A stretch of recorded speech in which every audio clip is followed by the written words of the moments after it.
We Have Issues is a weekly podcast full of reviews of comics and oversharing. We use grown-up language to make very childish jokes.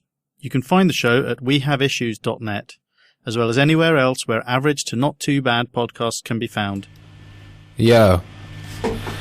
Hello. I am Akira The Don, international, world-famous rap superhero. And my son, my 20-month-old son, has been fiddling with the levels on my preamp that my microphone goes into, and it's all crunchy. Therefore, I have issues. Similarly, I also have comic books, and I think I'm supposed to be talking about those right now. But let me wiggle this knob. Hang on. Ow! For fuck's sake, Herc! Why you do this shit?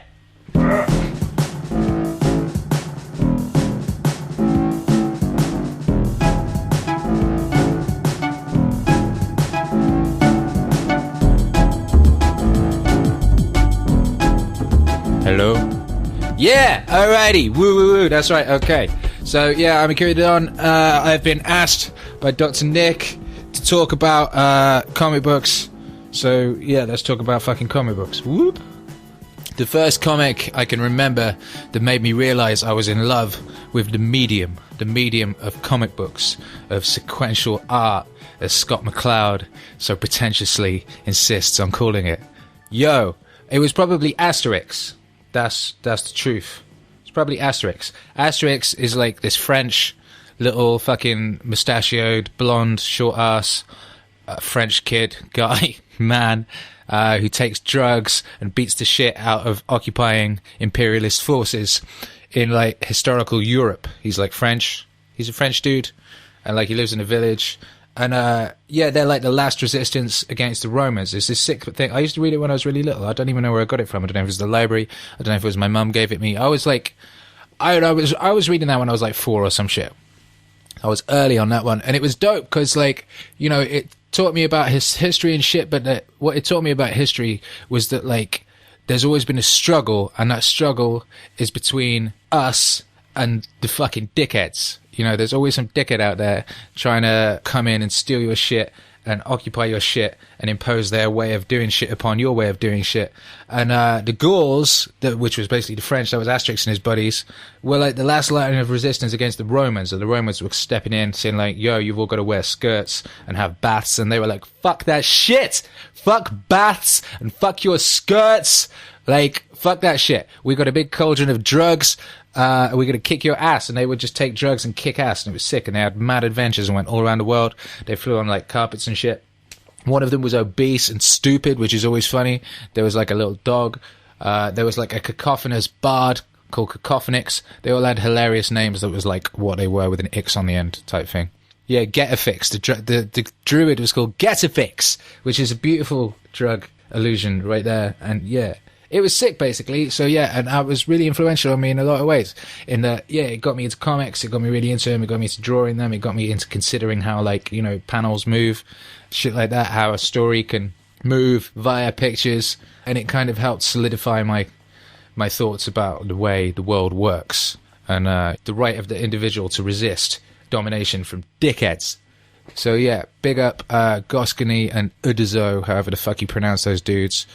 I think are they both dead now, or is one of them about to die and he's like handing it over to someone else? That was always my dream as well when I was little, was like I wanted to draw Asterix and also Garfield. I forgot about Garfield. Yo, I was big on Garfield too. I used to draw the shit out of Garfield, and I remember writing in like some school thing when I was like 6 or 5 or something that like what I wanted to do when I grew up was replace Jim Davidson drawing Garfield. How about that? Shit. And I think someone got that job like ages ago, and he sucks. The first thing that springs to mind with regard to the last comic that surprised me was, beep, spoiler alert, that episode, that one Walking Dead, where they meet this new bad guy called Negan, who's like just like this sweary guy, some sweary. Is he Cockney? He sounds Cockney. He's like Danny Doyle. He's just like, fucking cunt, rah, rah, some dude. And like they piss him off or whatever. So he takes that Asian guy who's been in it from the fucking beginning, a spoiler alert, and he takes this guy and he basically just fucking caves his skull in with a baseball bat with barbed wire wrapped around it, and just like massive double page spread or something, just fucking caves this guy's skull in. It's tiny bits, into just mush. He just mashes this guy's head up, and that was surprising to me, because like, even though everyone dies in that comic or whatever, this cat had been around from the fucking beginning, and he was nice, and you were supposed to like him, and he just like shot up his girlfriend's club and shot at the club and got her pregnant. If you don't know that expression, that's a good expression. You should drop that into your everyday language. Shooting up the club. That means like he went in there and just well, you know what that means. Shot up the club. So yeah, the club got shot up, and she was all pregnant and shit, and it was all like nice for them and like beautiful future. No. Head caved in by a fucking baseball bat wrapped in barbed wire, and this guy called his baseball bat Lucille. And, you know, that was a beautiful thing. The comic then went downhill for like fucking 3 years or something. Got really tedious, but it's kind of interesting again at the moment. So yeah, whatever. All right, so there was that. Also, it's always when they kill people that I'm just because I didn't consider this beforehand.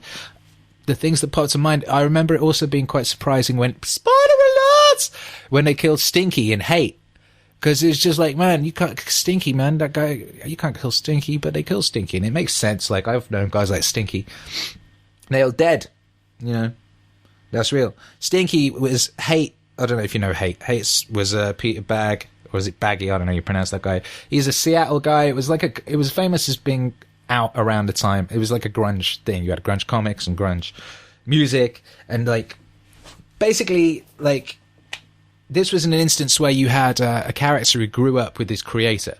Like, Buddy Bradley was the main character, and he started off in this comic that Peter Bagge used to do that was kind of like, I think it was described at the time as like The Simpsons on crack or something equally unimaginative. And it was basically like Bagge's life, and he was Buddy, and you know, he's just like sort of suburban American family, sort of working class, you know, all fucking hate each other. He's like the sort of dropout, wants to like get into drugs and rock and roll and shit, kind of like me, like leaves home early, you know, goes off and tries to make shit happen. But this guy's a bum, really, and he never really gets it together. And you just follow him through his life, and like you see him fucking settle down and get married and have a kid, and he's got this circle of friends. You know, and one of them is this guy Stinky, who's this like eternal fucking trying loser. You know, he's in fucking bands, he's like sells drugs, he's just always got some scam, he lives in the fucking cupboard, he lives in the pantry, you know, he's always out trying to bang chicks, he's got venereal fucking warts on his penis, he's like, basically it's like, I'm not gonna say, I've got friends like that. But yeah, he dies! And when he died, it was so shocking, because like, I don't know, the way they illustrate this comic and like the nature of the comic, and you get so close to these characters and then you just fucking murk one in a really kind of like lame way. Like, you know, it's no big fucking heroic death. I'm not going to spoiler it. But yeah, anyway. Yeah, so I guess the answer to I just gave a really fucking lame answer to that question. I should have said some shit like, oh man, Chris Ware, because the fucking angles in his guttering just blew my fucking mind. I do like Chris Ware. Fucking that one, Jimmy Corrigan made me cry on a train once, so I'd got right to the end of my train journey and I just fucking got to the end of the book and I burst into tears like a fucking baby girl. Wah! And like everyone looked at me funny and shit, and I couldn't do nothing about it because it was so emotional. Comics is crazy like that. I don't know what comics people talk about, because I don't hang around at comic shops all day. Like, I would if, like, my life was less tedious. I mean, the other way around. Like, if I had, you know, less to do, I love comic shops and I could happily sit in one all day, but I ain't got time for that shit. I simply don't have time to frequent message boards. Comic book message boards now are so boring. It's just full of people arguing about, like, whether something is politically correct or not. It seems to be all it is. It's just, like, these fucking dull arguments about whether it's sexist or not to, like, have fucking a picture of Spider-Woman's ass in the air. Like, ugh, and this stuff is fucking tedious and just depresses the shit out of me. So I stay away from that shit. So I don't even know what's going on in comics anymore. Like, people will like email me and say, yo, this comic's out, it's good, and I'll go check it out and it's good. But like, comics media, man, that shit is just fucking dull. So anyway, I don't know what people talk about. I don't know what comics need talking about more. I don't know if the Filth gets talked about a lot. It should, because it's fucking incredible and it just works on so many levels, and it really bears returning to over and over again. And like, I don't know, I think The Filth, which is a comic book by Grant Morrison, says a lot about the human condition that isn't said as well elsewhere, and it utilizes the medium of comics to talk about that condition in a way that books and movies cannot. Therefore, I think it's a very valuable work, and it should be discussed more, because I actually never hear anybody talking about it. Like, when people talk about Grant Morrison or whatever, they say, oh yeah, All-Star Superman and The Invisibles, both of which are amazing, obviously, but you don't hear them say The Filth. They should say The Filth first, because like The Filth nailed the human experience in all of its glory and horror. And that's the shit people don't talk about, because it talks about the shit that people don't want to talk about, because they're afraid and they're embarrassed and they've been conditioned to think that certain things are wrong, and that's what it's about, and it's great. So yeah, The Filth. Next question. The comic that you go back to the most? I kind of just answered that. I go back to The Filth a lot. But also Milk and Cheese by Evan Dorkin, which is a fantastic comic, and it was... I first got into it, like, I think I'd run away from home or something when I was like 13 or some shit, and like stole a copy of Deadline. Basically, every time I ran away from home, I would steal comics and read them in like a bar or something where I wasn't supposed to be, and have this amazing romantic experience. And I did this when I was 15. 15 was when I saw, I think it was 666, was it? I don't know, it was one that had Star Wars Overdrive strip in it. Milk and Cheese are basically a fucking angry dairy products. They're these angry cartoon characters, dairy products, and they have like a 2-page, 1-page, 3-page strip in which they'll fucking just take on some shit that Evan Dorkin, who's this misanthropic, angry Jewish guy from Brooklyn, like, he's just a fucking grumpy motherfucker. And so he uses misanthropic, grumpy motherfucker, and he uses these little fucking wedges of spite, as he likes to call them, these little blocks of fucking cartoon lactose shit, to, you know, just go at whatever he's pissed off with, whether that is fat people or vegans, I don't know what the fuck it is, or like Star Wars fans. It's often fanboys. It's often to do with like fanism. He hates that shit, and he loves it. You love what you hate, right? I guess that's it. So yeah, they're great. You know, they'll just set fire to shit, blow things up, just destroy shit. They drink beer and watch TV, and they're very funny. And they've always been useful in my life for reminding me, you know, that anger is an energy, as John Lydon said. And it's easy sometimes to kind of, especially as you get older, like when you're a kid, you're just fucking pissed off all the time. But as you get older, it's easier to sort of like fall into these new age traps of like, you know, oh, just be positive and love everything and da-da-da. And positivity is super useful, but at the same time, it is important to retain that fire and that outrage, because when shit is fucked up, that's not cool. And it's easier as you get older to go, oh, well, that doesn't affect me, so forget about it. And Milk and Cheese has always been there to remind me to hold on to that fucking anger. Because, like, shit, like, fucked up shit should not be fucking accepted. Fucked up shit. Even, I mean, it doesn't mean you got to go about screaming about everything all the time, ranting on Twitter about blah, blah, blah, blah, blah. It's pissed me off. But, like, don't see a fucking, you know, some horrible fucking shit. Don't see some fucking naked old lady in the middle of the road fucking with a dog pissing on her, getting paid $5 to have some guy jack off on her face or something, and like not feel something about that shit. Feel stuff. That's what Milk and Cheese is for, is to remind you to feel. So I always go back to Milk and Cheese with like regularity, and it just reminds me of that shit. So yeah, bam, big up Evan Dorkin, you fucking grumpy Jew. What is the most positive or unique things about comics? I think we talked about this a bit before as well. And this is a cliche by this point, I'm pretty sure. But a comic book, you can fucking do any fucking thing. Like, you know, a movie's got a budget, and a movie is constrained by special effects and shit of that nature. And, you know, and so a comic can kick its ass in that regard. And a book is constrained by language. If there is not a word for something, then it does not exist. And that's the same. I mean, that's like the fucking human psyche all over. Like, you can get fucked up by language. You can get to a position where, like, there'll be something right in front of your face, and if there isn't a word for it, you can't even see it. You don't even know it's there. But comic books are crazy, because they can sidestep that. So they can give you the words, but they can also show you the thing. It's like a direct... And a book, you could be sitting there reading some words, and you'll be seeing a completely different thing to what the author intended. Whereas a comic book, they can show you exactly what they mean, and they can also show you some shit that words cannot show you.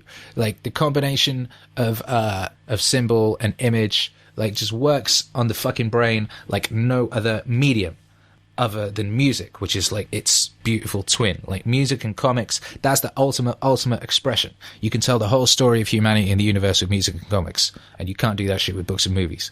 So fuck books and movies. Oh, okay, there you go. I've done it. It's done. Boom! I said what came to be said. Yeah. And you know what? If you found me in a bar tomorrow and asked me these same questions, I'd probably give you some different answers, apart from Asterix. That has been Akira the Don Has Issues, which is such a cute title. Oh, that is so cute. I don't know how long it took you to come up with that shit, but that's some clever, cute shit. Give yourself a fucking high five. All right, yeah, so I've been Akira the Don. I have had some issues. I've got some issues. I'm fucking boxing them all up right now. I'm putting them into storage and putting some of them on boats because I am moving to America. Yo, like fucking Conan the Barbarian, like fucking Arnold Schwarzenegger, right? I'm gonna go over there and I'm gonna fucking become like one of the fucking biggest things in the country, and I'm gonna fucking marry a Kennedy, and I'm gonna fucking like get elected into high office. Look what Arnold Schwarzenegger did! Arnold Schwarzenegger is incredible for that. And yo, so I'm just inspired by Arnold Schwarzenegger, and I'm moving, me and my little family, we're moving to fucking Los Angeles, and we're gonna fucking get it cracking. Boom! It's gonna be great. So you can follow my fucking adventures, anything Akira the Don, at Akira the Don on Twitter, Akira the Don on Instagram, AkiraTheDon.com on the internet. Anything that's got Akira the Don on it, that's probably me, unless it's some fucking imposter, which does happen as well. Like, there's catfishes out there. I got catfished. Like, some social network, there was a guy on there pretending to be Akira the Don, and he, like, started a relationship with some chick, and they were going to get married.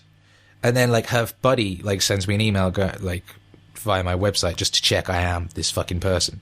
And I wasn't! This motherfucker. Anyway, so that's deep. Be careful out there. Motherfuckers might, like, pretend to be you and like trade off your great deeds and your wonderful, that shit that you've done. You know, you've gone out there and you've put your soul into fucking everything, and then some motherfucker might just take that and use it to try and marry some poor chick on the fucking internet. Boom! Life is harsh. Okay. Well, thank you for, you know, listening to this shit. I think I've probably said enough by this point. I'm going to switch off this fucking microphone. Bye!